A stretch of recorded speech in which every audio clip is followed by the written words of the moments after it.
नमस्कार साथियों, आपने 17 अगस्त में चुनाव आयोग के द्वारा किया गया प्रेस कॉन्फ्रेंस को आपने देखा होगा।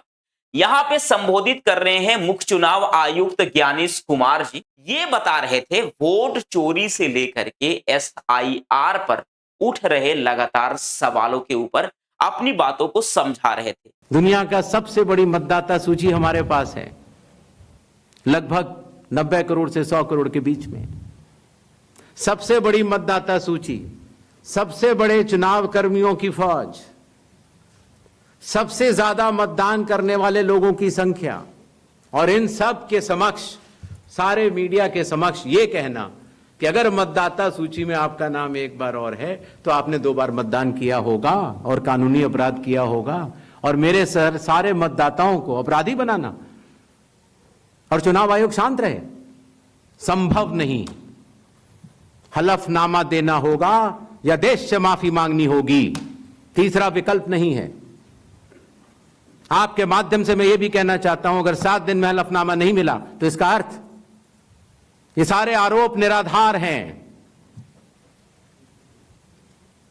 और हमारे मतदाताओं को यह कहना कि वो फर्जी हैं, इसके ऊपर जो भी इस बात को बोल रहा है उसको माफी मांगनी चाहिए। लोगों तक ये बातों को रख रहे थे कि क्या इसमें कमियां है, क्या सच्चाई है और क्या हकीकत है। आइए इस पूरे वीडियो का विश्लेषण हम लोग इस वीडियो में करने वाले हैं कि कल के प्रेस कॉन्फ्रेंस में ज्ञानेश जी ने ऐसा कौन सा संबोधन किया जिससे कि आम जनता को बहुत ज्यादा फायदा पहुंचाया गया है। राहुल गांधी के द्वारा लगाए गए जो आरोप थे, वोट चोरी का आरोप, वो भी कंप्लीट हुआ है, या फिर एसआईआर को लेकर के जो त्रुटियां सामने आ रही थी, ये त्रुटियों वाली बातों का खंडन हुआ है या फिर क्या हुआ है। पूरे सार को समझेंगे कि प्रेस कॉन्फ्रेंस का कितना इसमें जो है वो इसका सार क्या है, इसका क्या क्या इसमें बताया गया है, आज के वीडियो में पूरा देखेंगे। नमस्कार, आदाब। 17 अगस्त को चुनाव आयोग की प्रेस कॉन्फ्रेंस होती है दोस्तों। आम जनता का बहुत बड़ा उम्मीद बना रहता है कि चुनाव आयोग राहुल गांधी के द्वारा लगाए गए सभी एलिगेशन यानी आरोप का सटीकता से खंडन करेगा और सच में ये बात पता चलेगा कि चुनाव में कितने फर्जी वोट डाले गए थे या चुनाव में वोट की चोरी हुई थी या फिर नहीं हुई थी। लेकिन जब प्रेस कॉन्फ्रेंस हो रही थी दोस्तों, आम लोगों ने जो सुना होगा तो आधा से ज्यादा लोगों को यह बात समझ में ही नहीं आया होगा कि चीफ इलेक्शन कमीशन माननीय ज्ञानेश कुमार जी क्या समझा रहे हैं और क्या जानकारी दे रहे हैं। ऐसे बयान आ रहे थे दोस्तों मानो ये कोई बड़ा मामला है नहीं या फिर हमने कोई गलती किया ही नहीं है।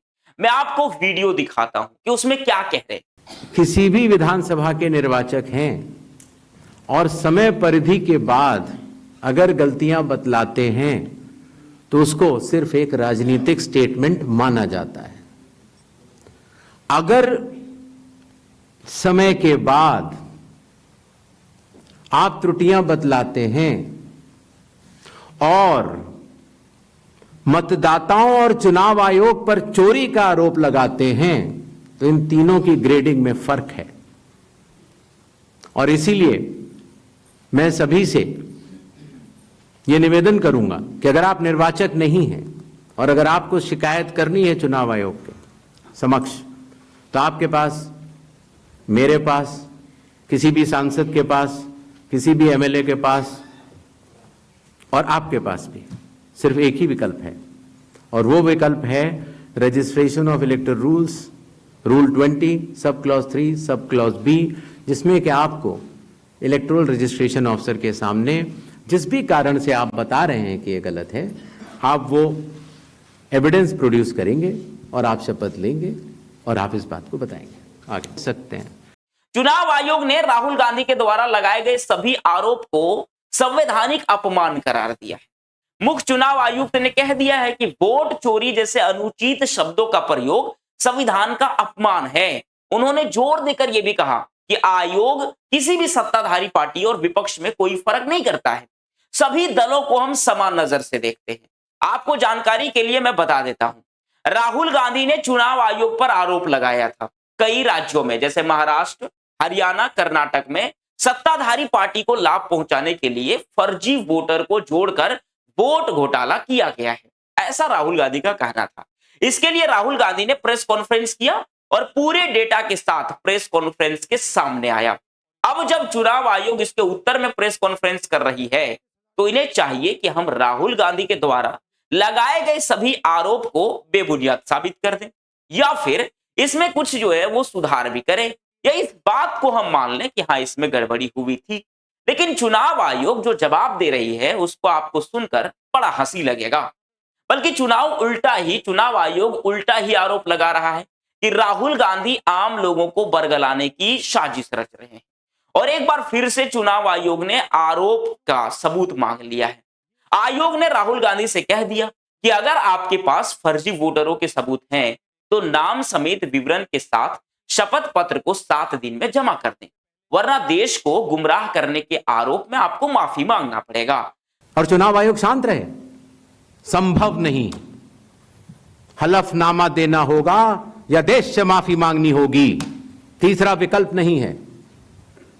अब आप ही बताइए, क्या चुनाव आयोग में सवाल करना देश को गुमराह करने जैसा है, या फिर चुनाव आयोग को इतनी सटीकता से इसका जवाब देना चाहिए जिस पीपीटी के जरिए से चुनाव आयोग पर सवाल किया गया उसका खंडन करते हुए चुनाव आयोग को पूरे उत्तर के साथ, पूरे सर्वे के साथ इस बात को बताना चाहिए था कि जो इसमें हुआ है वह गलत हुआ है या ऐसा कुछ भी नहीं हुआ है। अब सिर्फ मौखिक रूप से यह बात को कह देना कि जो भी आरोप लगाए गए हैं वह आरोप बेबुनियाद है, वह संविधान को अपमान करता है, तो यह भोले जनता इस बात को कैसे मान लेगी।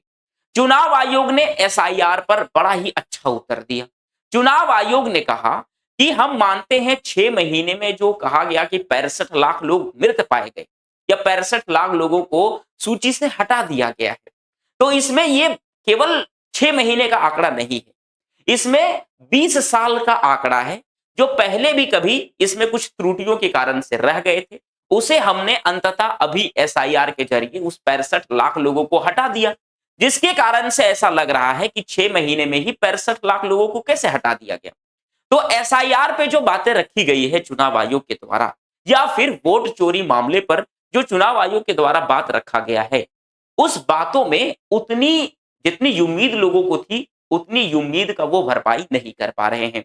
आज भी लोगों के मन में ये सवाल बनते जा रहा है कि क्या राहुल गांधी ने जो वोट चोरी का एलिगेशन लगाया था, जो आरोप लगाया था, जो आंकड़ा दिया था, वो आंकड़ा सच है या फिर गलत है। क्योंकि चुनाव आयोग को चाहिए था कि उस आंकड़े के ऊपर हम बात करें, उस आंकड़े का खंडन करते हुए हम उसे गलत साबित करें। इसी तरह से एसआईआर में जो त्रुटियां पाई जा रही हैं, जो अजीत अंजुम एक पत्रकार जो हैं वो जो त्रुटियां पाए कि नहीं, एसआईआर में जितने भी जांच हो रही है वो सारे जांच में बहुत सारी जो है गलतियां पाई जा रही है, उसमें बीएलओ अपने से सारे फॉर्म भर दे रहे हैं, लोग वहां तक पहुंच भी नहीं पा रहा है। तो इसमें चुनाव आयोग को चाहिए था कि ये कितने सटीकता से जो बातें को रखा गया है। बहरहाल चुनाव आयोग ने राहुल गांधी को यह बात कह दिया है कि आपको 7 दिनों के अंदर इस बात का खंडन करते हुए शपथ पत्र यानी एफिडेविट देना होगा। अगर आप नहीं देते हैं तो आपको देश को गुमराह करने के लिए माफी मांगना पड़ेगा। अब इस पूरे बयान पर, इस पूरे प्रेस कॉन्फ्रेंस के ऊपर जो वीडियो आपने देखा, या फिर आप नहीं अगर प्रेस कॉन्फ्रेंस देखे हैं तो जा करके उसको देख लीजिए पहले, और उसमें जो आंकड़ा जो सामने आपके आएंगे, जो उसमें आपको सर्वे रिपोर्ट मिलेगा, उसमें क्या खामियां और क्या जो है वो कमियां रह गया है, उसको देखते हुए आप वीडियो में कमेंट जरूर करिएगा कि जिस प्रकार से राहुल गांधी के ऊपर चुनाव आयोग ये आरोप लगा रही है कि आप ही गलत कर रहे हो, वो कहां तक सही है। अगर वीडियो आपको पसंद आया हो या वीडियो कैसा लगा हो, इसे कमेंट बॉक्स में आप जरूर बताइएगा। कमेंट जरूर करिएगा, वीडियो लाइक करिए और चैनल के साथ जुड़ जाइए। आपको सच्ची खबर मिलेगा, है ना।